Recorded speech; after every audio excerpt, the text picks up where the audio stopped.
Good morning girls. आज हम जो आपका पिछला टॉपिक चल रहा था ऊर्जा उपापचयन, उसी के बारे में आगे बात करने जा रहे हैं। आज जो हम इसमें पढ़ेंगे वो है शरीर में कुल ऊर्जा की आवश्यकता को प्रभावित करने वाले कारक। अभी तक हमने उपापचयन आदि सब बातों के बारे में डिटेल में अध्ययन किया।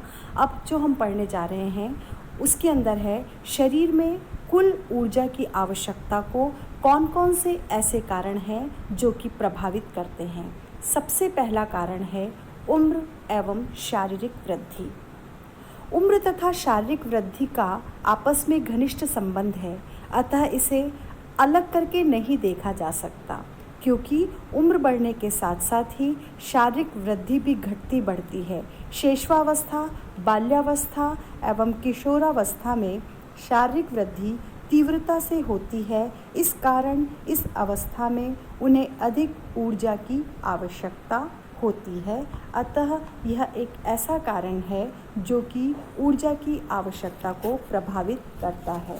दूसरा है शारीरिक क्रियाशीलता। व्यक्ति की कैलोरी मांग शारीरिक क्रियाशीलता पर निर्भर करती है।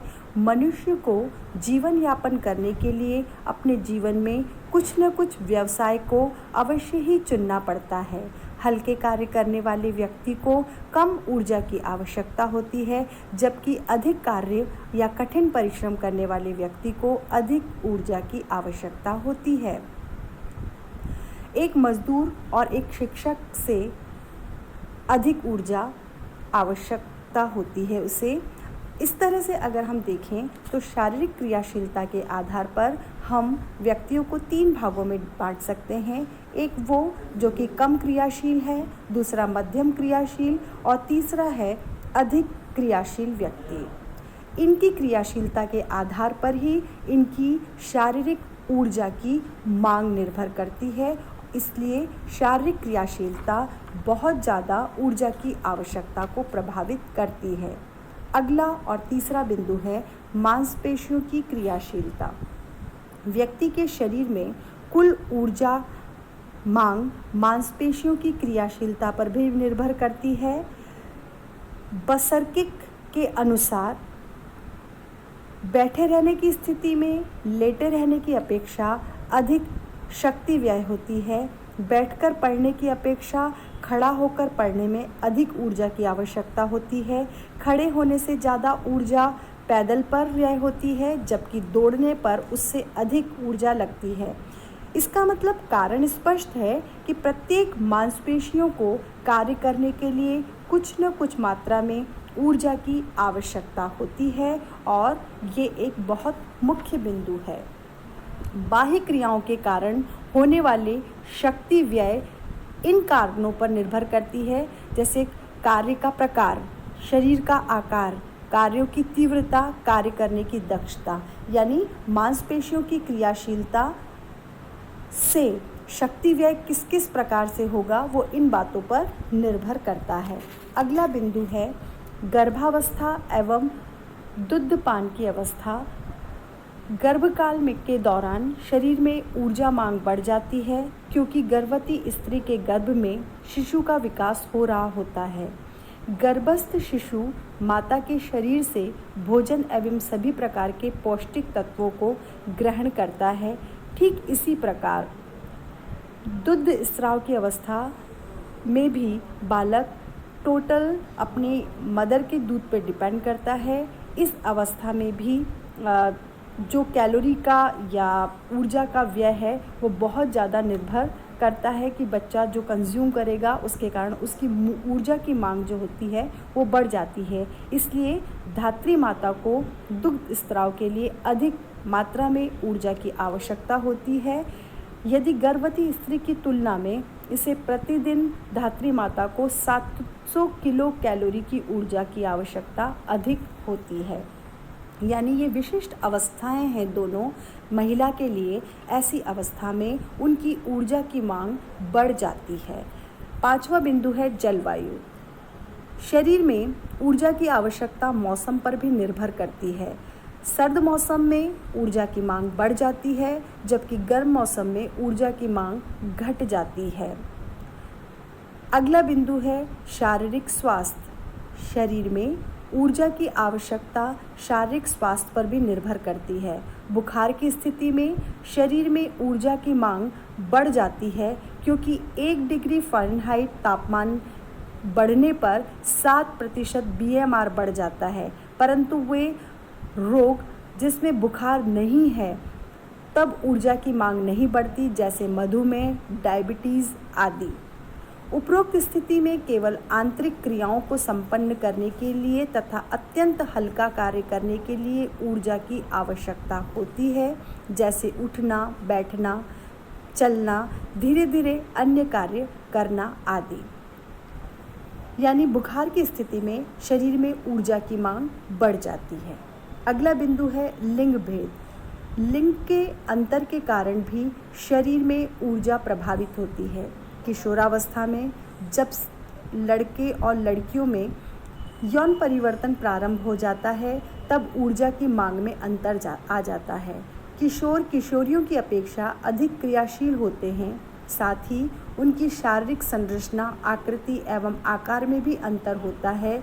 इसलिए किशोर को किशोरी की अपेक्षा अधिक ऊर्जा की आवश्यकता होती है।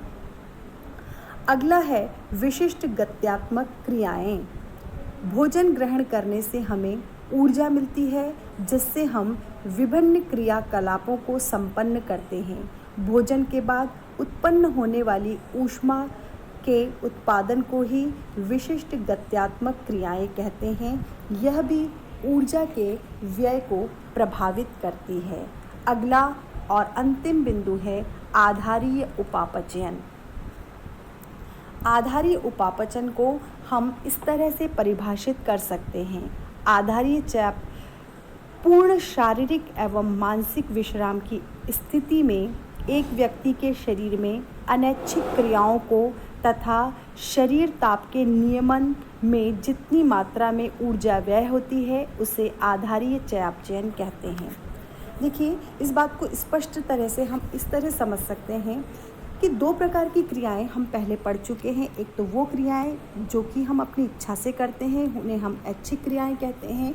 दूसरी वो क्रियाएं जो स्वतः होती हैं, जैसे हम सो रहे हैं, बैठे हैं, तो भी हमारे आंतरिक अंग जो हैं, मस्तिष्क, हृदय, पाचन तंत्र, गुर्दे आदि सभी अपने आप स्वतः ही कार्य करते रहते हैं।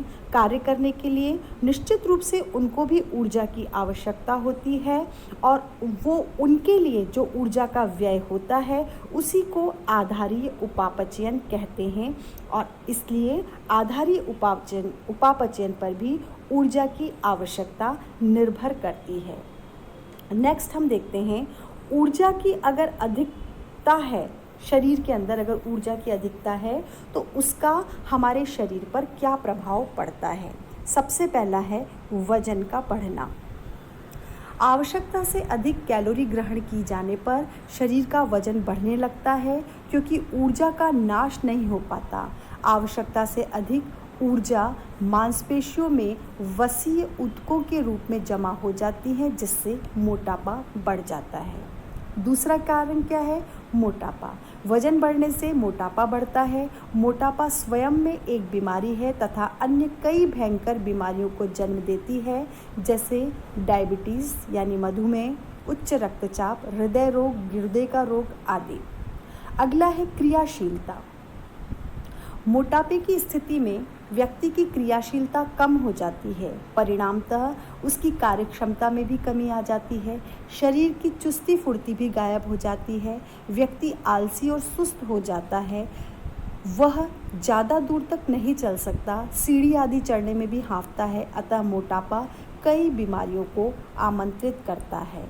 इसका मतलब अगर ऊर्जा ज़्यादा मात्रा में ली जाती है तो जिस रोग से मुख्य रूप से बहुत सारे रोग होते हैं, लेकिन सबसे पहला उसका वजन बढ़ता है, फिर मोटापा ग्रहण होता है और कई प्रकार के रोग गहन हो जाते हैं। लेकिन वहीं अगर कैलोरी कम ली जाती है तो शरीर पर क्या प्रभाव पड़ता है? शरीर पर उस स्थिति में जो प्रभाव पड़ेगा, वजन कम हो जाना। अपर्याप्त भोजन के निरंतर सेवन से वजन कम हो जाता है, क्योंकि व्यक्ति को भोजन द्वारा उतनी ऊर्जा नहीं मिल पाती जिससे वे विभिन्न क्रियाकलाप कर सके और वे वजन में कमी या दुबले हो जाते हैं। अगला है क्रियाशीलता में कमी। शरीर को जब पर्याप्त मात्रा में ऊर्जा प्राप्त नहीं होती तो शरीर की क्रियाशीलता कम हो जाती है, क्योंकि शारीरिक क्रियाशीलता के लिए भोजन नितांत आवश्यक है। अतः व्यक्ति थकान महसूस करने लगता है, उसे काम करने की इच्छा नहीं होती, सुस्त और आलसी हो जाता है, कमजोरी महसूस होती है, भूख कम हो जाती है। अगला बिंदु है शारीरिक वृद्धि पर प्रभाव। विकास की अवस्था में यदि पर्याप्त मात्रा में शरीर को ऊर्जा नहीं मिल पाती, यदि भोजन द्वारा ऊर्जा प्राप्त नहीं होती, प्रोटीन नहीं मिलता, तो ऐसी स्थिति में पर्याप्त मात्रा में शारीरिक वृद्धि नहीं हो पाती है।